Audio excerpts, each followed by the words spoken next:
IVM.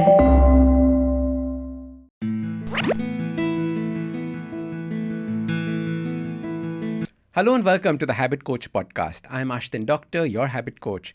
And today we have a very interesting conversation. We're going to be talking about parenting, but also what does it mean to be a child and how to be successful in these things. You know, there are so many people that we admire, but it's also a function of how they grew up, what their parents were like. And as a result, we have a guest with us who's written a fantastic book called The Parents I Met.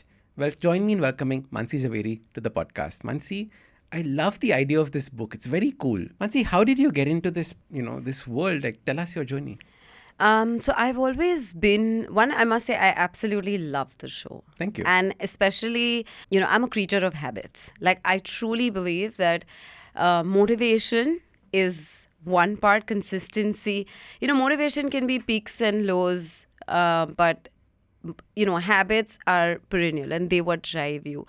And for me, I've been, a marketing professional before I started Kidstoppress. I was heading marketing for international brands in India. And, there's something that Oprah said that I must share, that life gives you three whispers before they become loud noises in your head. And for me, the three whispers were having my first child and traveling like 10 kilometers one way, not looking up, literally just being on my phone. And I said, I have to do something in the digital space. The second was to understand that Indians have a very unique way of parenting.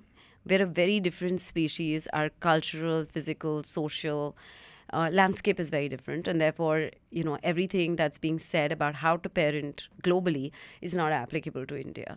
And the third one was a backpacking trip with my 2.5-year-old to the US all alone. Wow.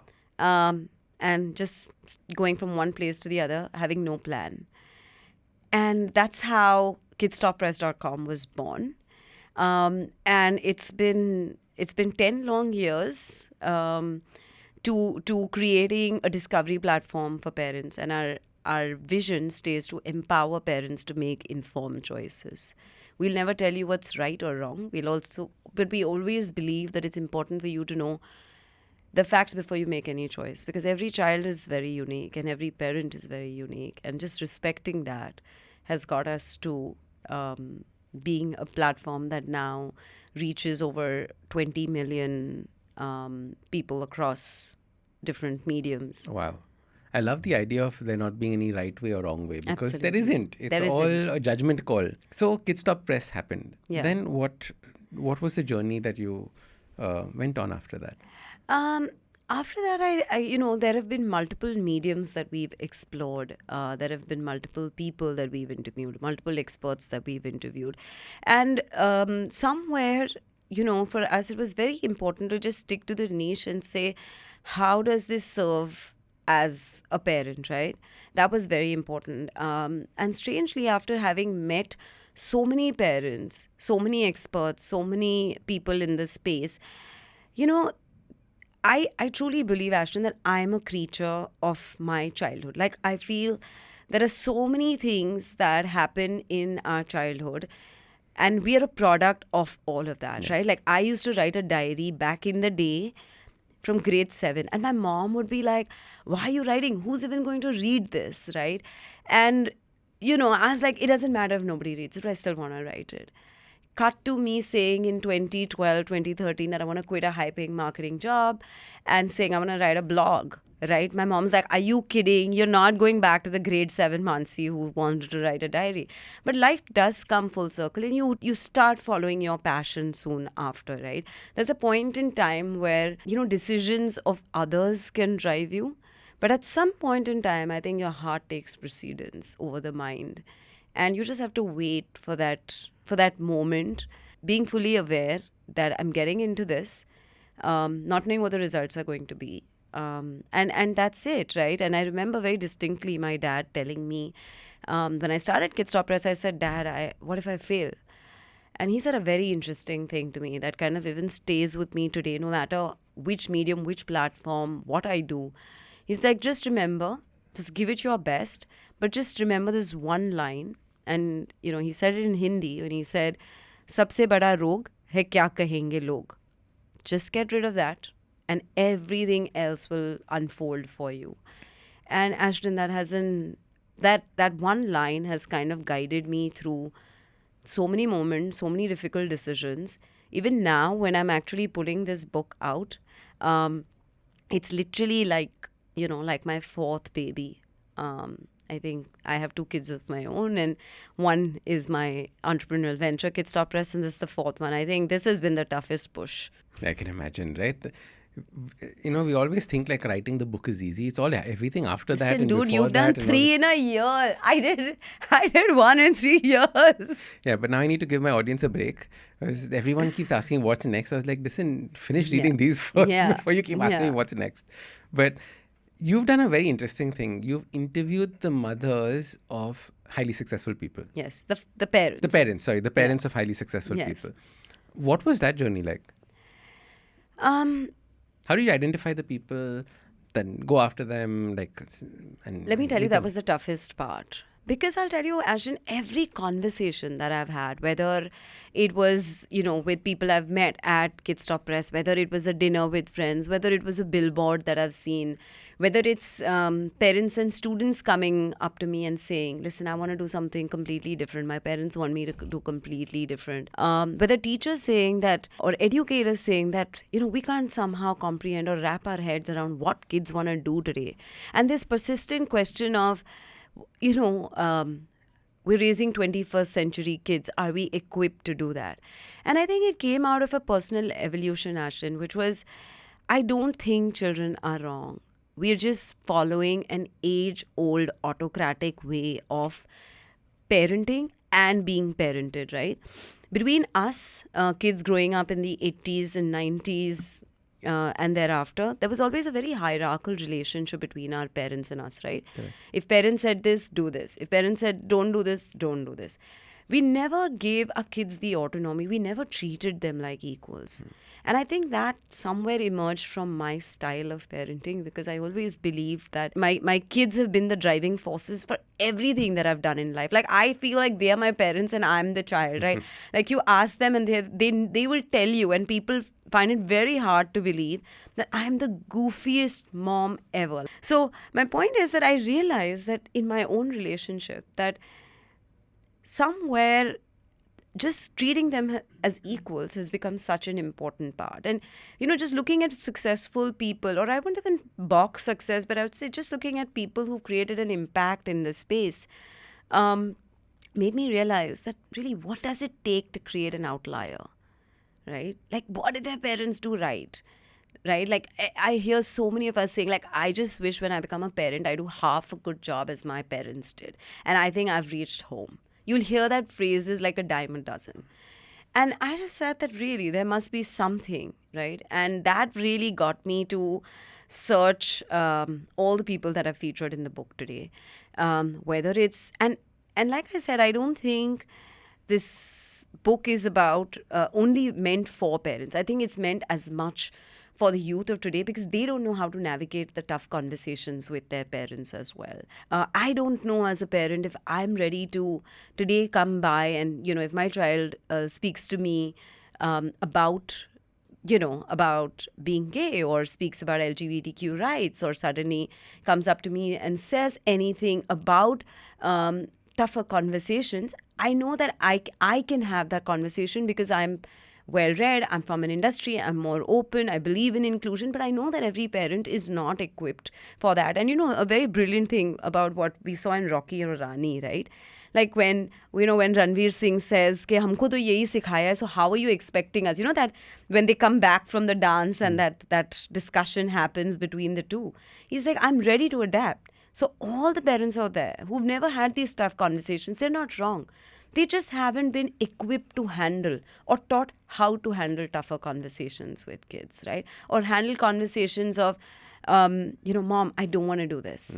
Gaming is an industry. Give me a chance. We've not learned to give chances. And I think that's why every person that we've kind of handpicked in the book has been an outlier in that sense, and try to answer a question which was probably at the back of every parent's mind. And maybe just learning through experiences of those parents, of how they handled those situations would probably equip each one of us to do the same. I think it's such a powerful thing, when we think about kids, we always think about them as like they don't know it, Yeah. right? The default is they don't know. Have you read the Celestine Prophecy? Yes. So in the Celestine Prophecy, there's one little part about kids and growing kids Yes. and raising them as adults, speak to them like adults, don't talk to them like babies. And I think it's a very powerful idea about it. Like, make the kids feel safe with you and make them Yeah. like an adult. It was very interesting that the idea of kids did not exist in human history. So there were children, Yeah. and then there were smaller adults. So you never got kid-sized clothes, for example. It was always called smaller adult clothes. So all kids dressed like adults, behaved like adults. It's only during the Industrial Revolution and just before that is when the whole idea of kids became a thing. Yeah. Because child labor and all those kinds of rules started applying to things. So it's quite interesting to see how we think of kids now. And through history, we've never actually thought about them That's differently. really an interesting observation, Ashdin. Yeah, because they were always, you grew a child to the point where they could help around the house or they could work in the field. So they were a mini adult all this while. It's just that they didn't have the strength that an adult did. Right. And that's how you started growing your child. So Mansi, tell me about some of the people that you interviewed. And like I said, give me 7 favorite habits from people that you heard interviewed. So we've interviewed people from all different walks of life. There are people in the gaming space. So we've got gaming, tech. We've got Shlok Srivastava, tech burner, and we've got Ujjal, who's a gamer. We've got Harsh Jain of Dream 11, or we've got Captain Anuj Nair, who fought, who martyred in the Kargil War. We've got Captain Shivani Kalra, who flew for Mission Ganga, getting the students back from Ukraine during the war. Or we've got the likes of Priyanka Chopra, Sushmita Sen, Rujuta Divekar. We've got Sushant Devjikar. We've got really people from all different walks of life. We've got a Karan Bhagat, Mithun Sancheti of Carrot Lane. If I have to really think and go back into each of the interviews that we've done, I think one thing that emerges very, very... And actually, this is a very strange question because everybody's asked me, okay, so we've ordered the book, but can you tell us, what's that one thing, one thread that you found common? But really, I find that there is no one thread in the child except the fact that they were extremely disciplined. Disciplined to the extent, ek zid thi. There was this zid of, I'm not giving up. You know what? No matter what, I'm not giving up. Like Shivani had her brother's wedding and she still went for an interview to, for Air India to Delhi, to Bombay, came back, attended brother's wedding. Nobody knows anything till she got her letter and all of that, right? And the parents were as ziddi. And when I say zid, as in Ziddi good supportive. stubborn, right? Karna hai, bas karna hai. There's everything that they did was a product of that one goal somewhere that they had. Or even if it was an Abhishek Lodha, right? Who's the founder of the Lodha group. He wanted to build everything at scale, and somewhere he built, and today we're seeing what he's produced. And even if it was just playing with Lego bricks, he would just build lots of tall towers, but build them at scale, right? Like community. And the other thing that comes out common as one of their habits was, I don't know if it's a habit, but it is about having this unwavering faith in themselves and their parents, right? They had the most amazing relationship with their parents. None of it was strained. None of it was... In parts, of course, it would have been strained. But they just learned by... And I can give you this as an example of Hartirat Singh of the Hemkund Foundation, right? The habit or the discipline of seva came from his father. His father has seen so many ups and downs. And habit is Ashdin repetition for me. That repetition of seeing his father give. Even when sometimes life is not abundant, to give even then, right? Those are some of the habits which have formed out of repetition. Or sports, right? We've got a PV Sindhu. two kids exposed to the same sport. Father did not spare a day in making sure that she practiced. Her sister was just as exposed to the habit, to the sport, but the habit did not do good to her because she didn't form that habit, that discipline that PV had, and that changed the entire game, right? So I the think same background, the same platform. parents woke both the kids up, same thing, 4 a.m. One martyred to the habit and the discipline, and one flourished in that habit and discipline, right? So it completely, ek hi ghar mein, there will be two people who will be like chalk and cheese. The habit of doing it right. Like, I think another thread that comes very common to each one of them is excellence. Each guest, excellence in no matter what you do. Like, I remember this anecdote that Dr. Madhu Chopra shares that, that it was her brother's speech, and Priyanka sat all night to, I think he had to write a speech on Jawaharlal Nehru or something, and she sat all night till Siddharth actually learned the speech. The speech was written, he had perfected it, no stone unturned, and that was that discipline, that habit of doing good consistently, right? Not giving up. So I feel, and I mean, look where she is today. So, and parents supporting them in that foundational years of saying, हाँ करो, come on, push yourself. Like sometimes we want to cocoon them and say, nahi, theek hai, bahut raat ho gayi, go to sleep or whatever, right? But they didn't. The parents pushed them just as much as the kids pushed themselves. Amazing. I was, so we had Gabe Yaramilo, who coached 11 number one tennis players. Wow. And he was saying that these kids at the age of 4 and 5 would come with a different mindset altogether. And I was asking, what is the secret behind all of these people? And he said, there's only one thing, their routine. They followed their routine to the T every single day. They packed their own bags. Mother didn't have to worry about it. They were there 15 minutes early. Nobody had to force them. And they would always go back home and practice again in the evening. No one had to tell them to do these things. Right. It was the way in which there was that drive, plus the way the parents had taught them the language. Yeah. What I mean by this is that he said that, I think Martina Hingis, one of the people who had come to coach with him, first day of coming, she comes to him at age of 4 or 5 and says, okay, so what is the plan today? What are we coaching? What are we working on? At the age of 5, who talks like that? Yeah. Right? So I'm saying that it comes from there and it comes from the way the parents talk as well at home. Yeah, 100%. Like there's Jemima Rodrigues, right? The women's cricket player, and her parents, she would sit she was staying in a Mumbai suburb. It was really far. I don't remember. I think Bhayandar or somewhere. And she had to come to Bandra every single day for practice. At the age of 4 or 5, she would sit in the bus with her brother, and they would get down at that stop in Bandra alone, because the parents had to be working to support both kids. Father had become a coach as well to make sure that his kids play well. And they were teaching, so they could juggle around their schedule so both kids could pick up cricket. Wow.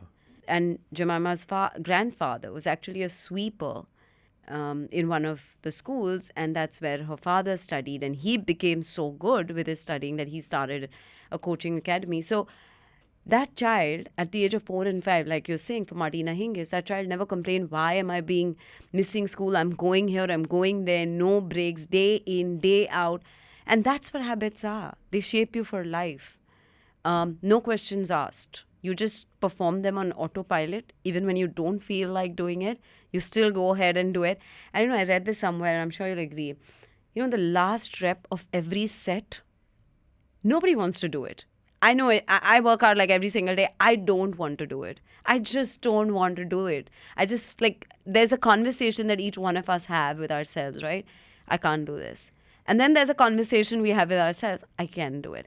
But that last rep of that last set is what changes everything for each one of us. And I think the difference is who doesn't give up in the last set. I think that makes or breaks you. Well said. Having that habit of taking it all the way to the end and a little beyond as well makes a big difference. What were some of the most shocking things, or what were some of the most aha moments that you went back home and said, you had no idea what I learned today about some of the people that you wrote in the book? Give me a couple of examples. Singling out one is always wrong. Yeah. Ashton, this book has actually taken so much of me because every story, and I hate to say this, but every story has been so special. But one of the myths that actually got busted for me in this book, and it was actually the one that I was chasing, was does only adversity create success? Right? Like we've been taught bachpan say that, um, you know, kamal sirf kichad mein ugta hai, right? Like it's so like we keep thinking like that, right? And that becomes part of our belief system and we don't even realize it. And a lot of the conversations that we have today is like, oh,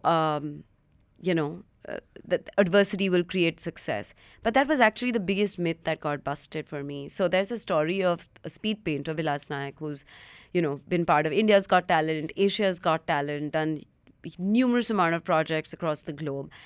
And I think his story is part of every Indian household where his parents run a small pan bidi shop on the outskirts of outskirts of Bangalore. They were staying in Bombay and they moved to Bangalore. And, Vilas continued to support his parents. His parents wanted him to study because, only son, and they wanted him to work because, it's a classic Indian middle class family, right? Where you can't have a career of your choice because you are not living for yourself, but you're living for so many other mouths that you need to feed. But you continue to pursue. So he finished all that. He pursued his MBA. He did MBA in, I think, HR. And then when he was done, he did it. He worked for 2 years.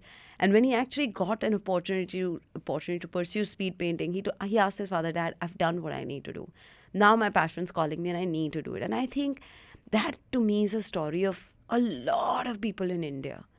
Like, we don't have the courage as children. I didn't have the courage back then to tell my parents that, listen, this is what I want to do, until, one fine day, like I said, the heart takes over the mind. And I was still from an extremely privileged background. Like, my parents were like, do what you want to do and, whatever. But his story really felt like a heartland story because 99% of the kids don't have the courage to tell their parents. So for me, I thought when I wrote Vilas's chapter that, that drive and hunger comes from that need to work, to prove yourself, to create opportunities. But then when I wrote Harsh Jain's chapter, right, the founder of Dream 11, I mean, he grew up in abundance, but he still had the will. I mean, he, like, and like you said, today's post that I wrote on my Instagram, which was, monkey see, monkey do, right? He saw his father work day in, day out with many missed annual days or many missed sports days or whatever. But he didn't believe that that was time taken away from his upbringing. That was time taken to create a foundation for the family, right? And he still continued. I mean, what he's built with Dream 11 is for everyone to see. So one of the myths that actually got busted was on, does only adversity create this? I think the other one that probably would be is about, when I met Suhani's parents, who's a mentalist, again, undying faith in the child, right? Like, Suhani quit school in grade 2. I don't know if I have the courage, Ashton. I'll be very honest. I don't know if I have the courage, like so many parents in this book. It's very hard to say that, yes, I'm, people call me a supposedly parenting expert, been in the space for 10 years. I don't believe I am one, because I think anybody who tells you they're an expert, you should just run away from them. I don't think anybody has mastered the art of parenting. But it's okay to say that I don't have that much courage. Or for a mother to send her child to the war front, knowing fully aware that there is no guarantee of life. I think one of the strongest mothers is the one who sends her child to the war front. I don't think I have the courage to do it. I don't know how these mothers, some widows also who send the next generation back to war front.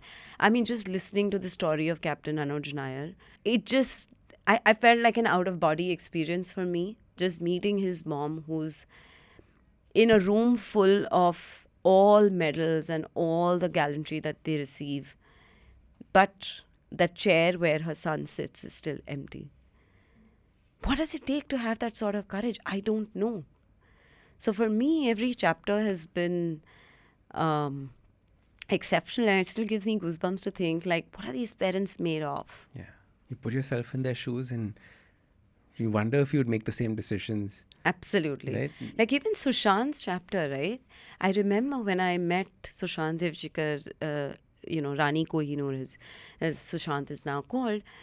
Sushant he is such a genuine, flamboyant, unabashed leader of his tribe, right? To meet his parents was the most humbling experience. And for me, an experience to say that, you know what? You don't choose your child. The child chooses you. And you are just a facilitator to make this child see the world and to have him, when you accept your child, everything falls into place. The world falls into place. To have that level of acceptance. I mean, his parents accepted him 15, 18 years ago, right? When life was Conversation not wasn't what it happening. is. Yeah. To have that level of acceptance then is huge, is having some courage and some level of education and evolution in your head that, listen, you know what? I will be to my child what nobody else will be to my child. And to me, that is what parents are made of. I met his mom, complete rock star, so supportive. It was Oh my such God, she's a sweetheart. yeah, Absolutely. such a fun conversation I had Absolutely. with her. It's so interesting to see the way in which the parents and the children have molded each other. Yeah. And I think it is both a reciprocal thing, right? It's not just parents influencing the child. Absolutely. It is the child influencing the parent as well in this process. Yeah. And like monkey see, monkey do, works the other way around also. Absolutely. It's Absolutely. brilliant. Yeah. So apart from the book, in Kidstoppress, right? Like what are some of the things that you've noticed about conversations around parenting? You've done this for 10 years. How Yeah. has the conversation changed over the last 10 years? I think one is,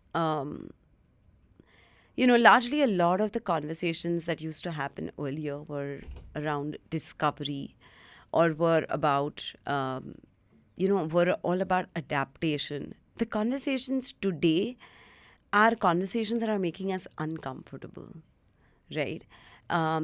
It is making, and a lot of what we see today on the platform, and a lot of what I see on the platform today, parenting is getting not very inclusive with the child. It's getting very I, me, myself, which is nothing wrong. I think I understand self-care, but I think we're forgetting that the choice to have a child is yours. It's my choice, and I've had this child by choice. So now everything that unfolds for this child is my responsibility, and there's no running away from this responsibility. So I do see a lot of things that earlier would be a given being outsourced today. A lot of decisions on assuming that everything is, like I said, is wrong with the child and I need to discipline the child. My child is not listening to me. My child has a lot of screen time. My child does not have discipline. My kids wake up really late. My teenager doesn't listen to me. We're talking of everything coming early on. We're talking of vaping and smoking, and our inability as parents to have that conversation because we don't have that time. And therefore, what can we do to balance that time? We substitute it with presents. And I think the other big Presents as in gifts. presents No, as in not gifts. presents. No, Huh. not the CE, the TS. And I see a lot of that happening. And I do believe that somewhere we're raising a very consumerist next generation where everything is about what I own versus what I am. And that's kind of very scary for me because that's not, that's there today. That's very volatile, and that could be there and that could be not there tomorrow. So I think that has been a little bit of an evolution that we've seen. I've also, some of the greatest conversations that I've actually had, and I think one was with my favorite tennis player, which I'm so happy that interview just fell into my lap, and I was just very, very grateful, was with tennis star Andre Agassi. And he taught me one of the most important lessons that I've ever learned in parenting, which is called rules without relationship will always lead to rebellion, which is his story, right? Which is the story of Open, his biography.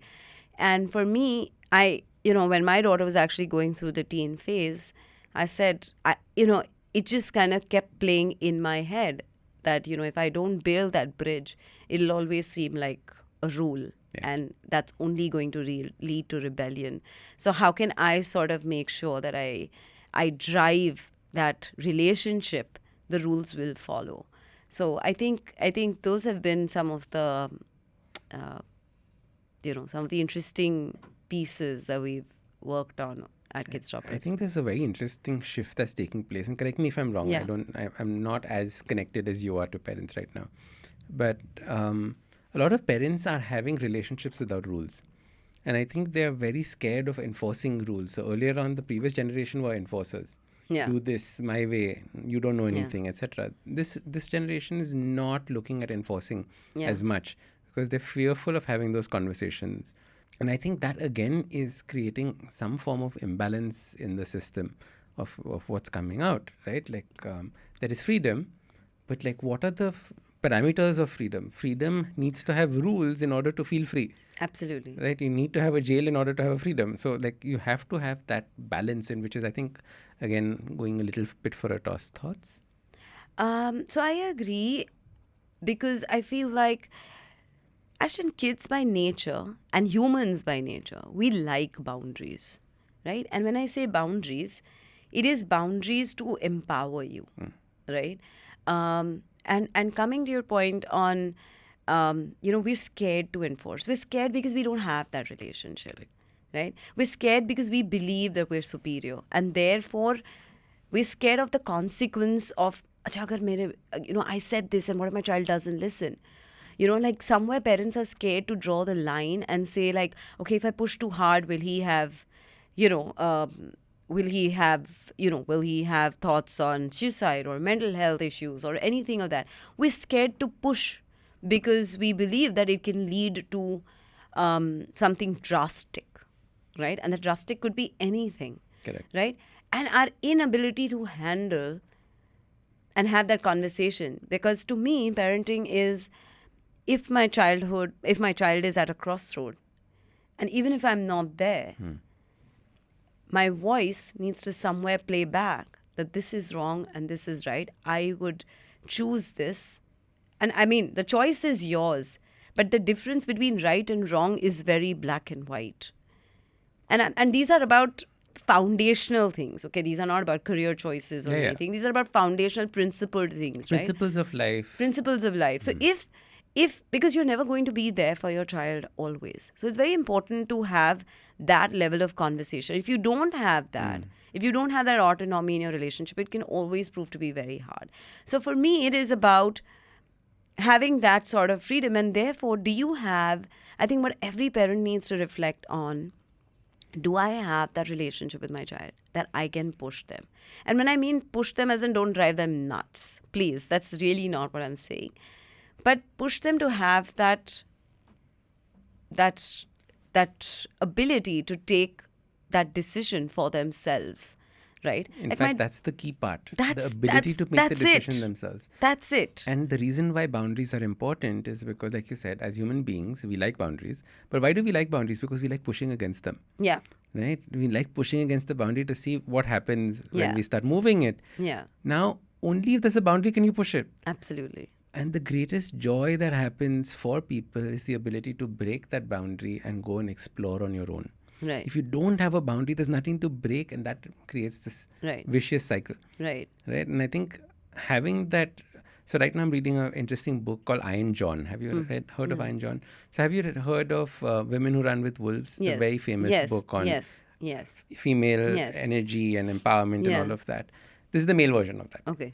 So it talks about understanding the wild man and where does the wild man exist, and at what age does the wild man come out and is suppressed. So for example, every tribal society had a way of initiation of men, That means they take the men away from their mothers, breaking away from a boundary, putting them along with another set of men, creating a brotherhood to create that bond that is there, that wild man to come up.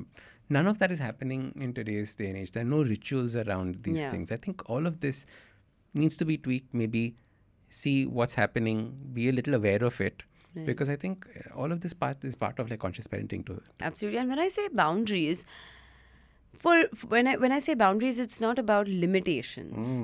It is about habits, or it's about options, right? And when you set these sort of boundaries early on, or habits early on, they stick.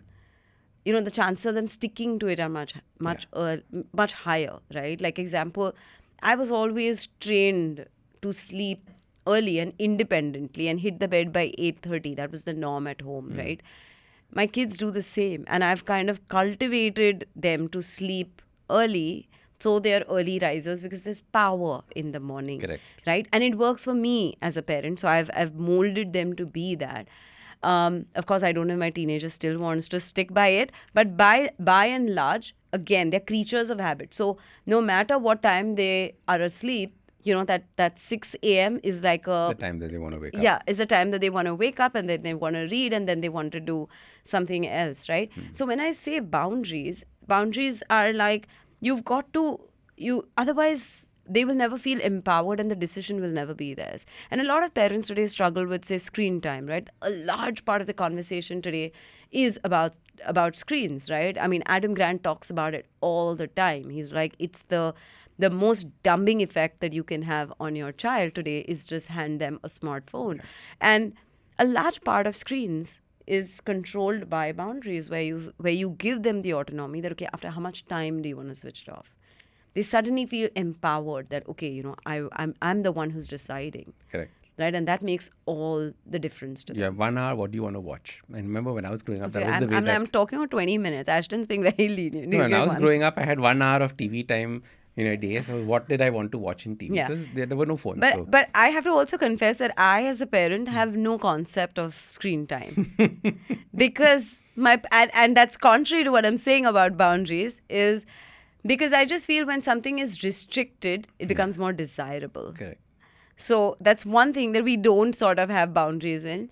Of course, if they're watching, but because we're always co-watching something. If they're watching something independently, yes, the boundaries will exist. But boundaries never to make it too desirable for them. I love it. Mansi, thank you so much for coming and sharing this. I think it's such an important topic, because like a parent makes a child and a child makes a parent. You can't take out one from the other. So I think it's so important to understand what are the habits, what are the stories. Please do pick up the book, check it out, read it.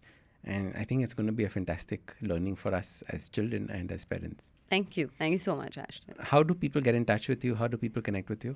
Instagram and LinkedIn, two platforms that I absolutely love. And of course, you can order the book on Amazon. It's called The Parents I Met. And my Instagram and LinkedIn ID is Mansi.Zaveri. Amazing. Thank you. Thank you. Thank you so much, Ashdin. IVM.